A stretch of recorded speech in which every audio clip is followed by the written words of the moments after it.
अनुपमा की तबीयत अचानक बिगड़ जाती है और वो बेहोश होकर नीचे गिर पड़ती है। ये देखकर वहां मौजूद सभी लोग घबरा जाते हैं।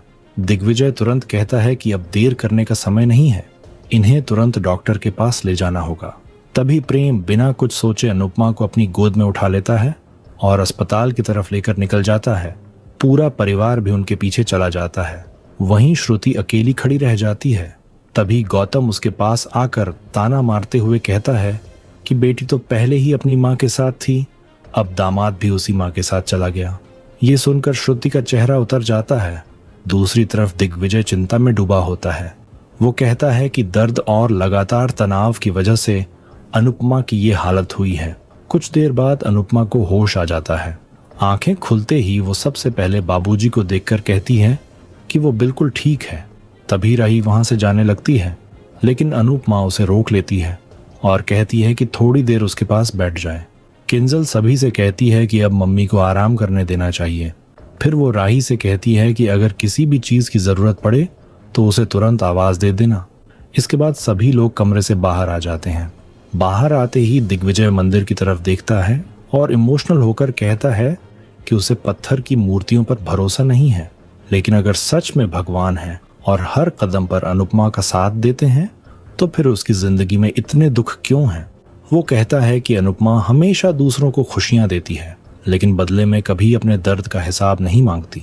अगर भगवान सच में उसके साथ हैं तो अब उसकी जिंदगी खुशियों से भर दें। उधर कमरे में राही अनुपमा से पूछती है कि अब दर्द कैसा है।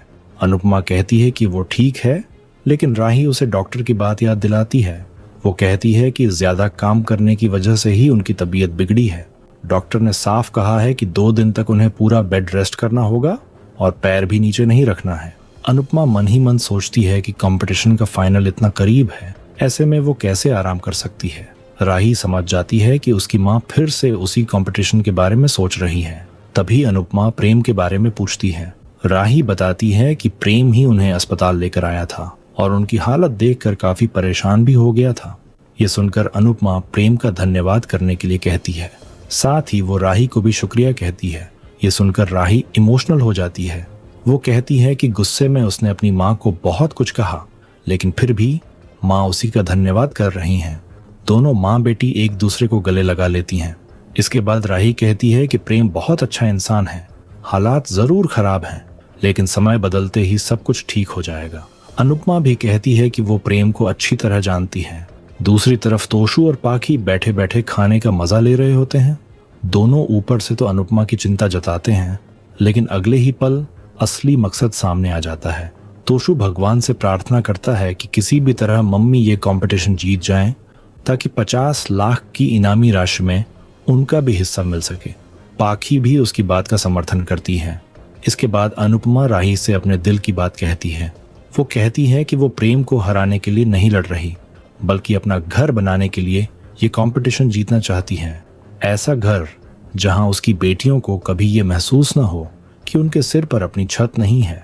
वो कहती है कि हर माँ के पास अपना घर होना चाहिए, ताकि उसकी बेटी हमेशा सम्मान के साथ वहां आ सके। इसी सपने को पूरा करने के लिए वो हर दर्द सहने को तैयार है। राही इमोशनल होकर कहती है कि फाइनल तक पहुंचने की असली हकदार भी वही है। अगर उसके हाथ में होता तो वो प्रेम और अनुपमा दोनों को विजेता बना देती, लेकिन उसने प्रेम से उसका साथ निभाने का वादा किया है। अनुपमा मुस्कुराकर कहती है कि वो भी अपने सपने से किया हुआ वादा निभाएगी।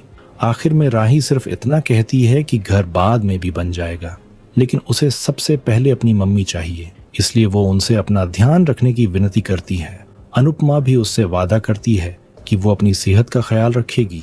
इसके बाद राही उन्हें आराम करने की सलाह देकर वहां से चली जाती है। अनुपमा भगवान से प्रार्थना करती है कि वो जल्द से जल्द ठीक हो जाए, ताकि फाइनल मुकाबले में पूरे जोश के साथ उतर सके। तभी दिग्विजय अनुपमा के कमरे में जाता है। वो उसे दवाइयां देता है और उसके हाथ पर स्प्रे भी लगाता है।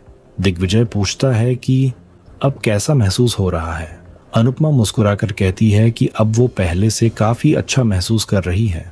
वो बताती है कि राही काफी देर तक उसके पास बैठी रही, उसे डांटती भी रही और बार बार अपना ध्यान रखने के लिए कहती रही। अनुपमा इमोशनल होकर बताती है कि राही ने उससे कहा कि उसे घर से ज्यादा अपनी मम्मी चाहिए। फिर वो प्रेम का जिक्र करती है और कहती है कि वही उसे अपनी गोद में उठाकर अस्पताल लेकर गया था। दिग्विजय कहता है कि कई बार बच्चों का प्यार गुस्से और नाराजगी से भी बड़ा साबित होता है। ये सुनकर अनुपमा की आंखें नम हो जाती हैं। इसके बाद अनुपमा दिग्विजय से एक विनती करती है। वो कहती है कि चाहे कोई कितना भी डांटे, लेकिन वो कल होने वाले मुकाबले से पीछे नहीं हटेगी। उसे हर हाल में फाइनल खेलना है। दूसरी तरफ कोठारी हाउस में माहौल पूरी तरह बदल जाता है। श्रुति प्रेम पर गुस्सा निकालती है।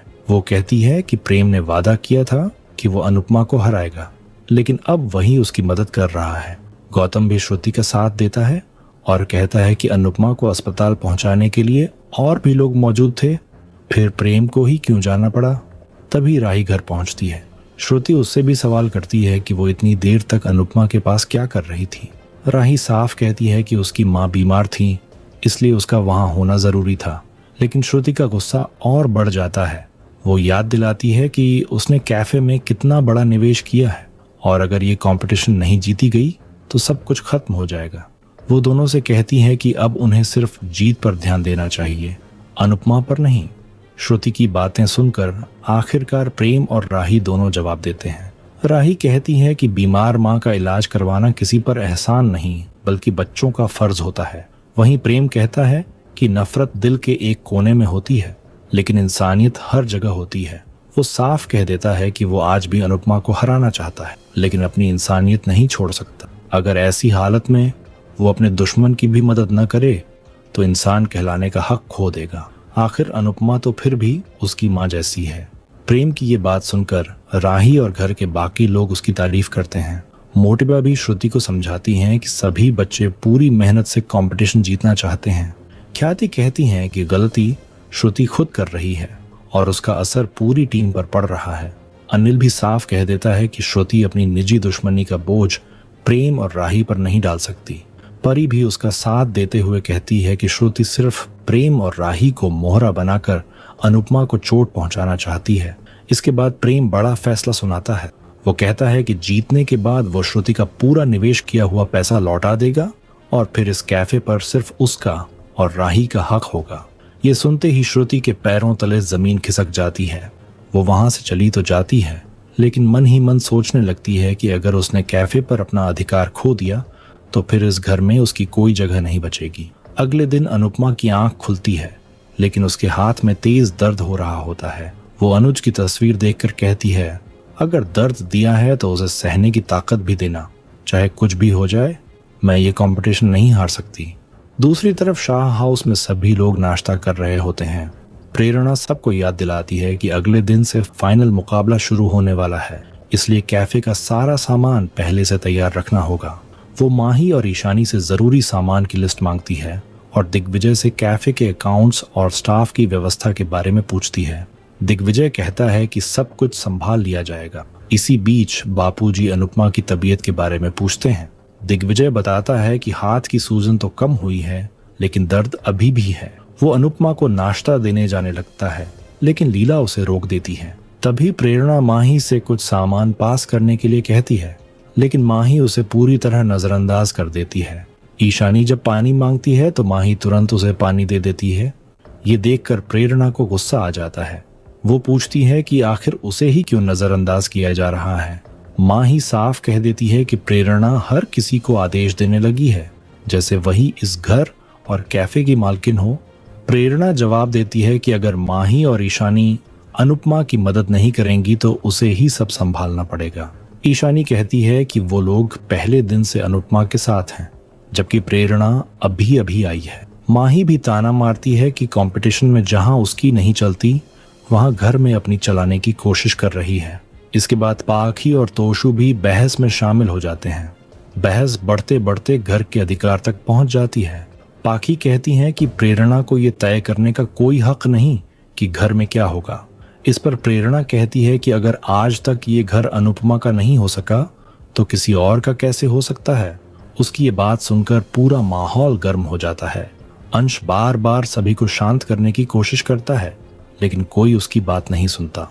लीला भी प्रेरणा पर नाराज हो जाती हैं और कहती हैं कि इस घर में आए अभी 4 दिन भी नहीं हुए और उसने सबको समझाना शुरू कर दिया। वो पहली रसोई वाली बात भी याद दिलाती है। प्रेरणा जवाब देती है कि उसने अपनी गलती भी सुधार दी थी। देखते ही देखते पूरा घर बहस में उलझ जाता है। तभी अनुपमा बाहर आ जाती है। उसे देखते ही सभी लोग चुप हो जाते हैं। अनुपमा समझ नहीं पाती कि आखिर हुआ क्या है। वो सबकी तरफ देखकर वजह पूछती है। प्रेरणा पूरी बात उसे बता देती है, जबकि माही भी कहती है कि उसने जानबूझकर कुछ गलत नहीं कहा। तभी अनुपमा के पास बैंक से फोन आता है।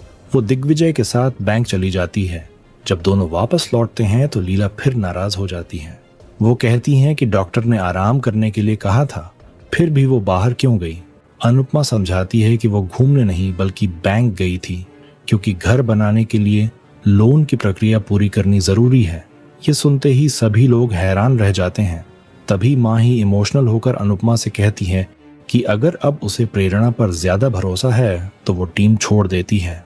अनुपमा उसे रोकने की कोशिश करती है, लेकिन माही किसी की नहीं सुनती और साफ कह देती है कि अब वो इस टीम का हिस्सा नहीं रहेगी।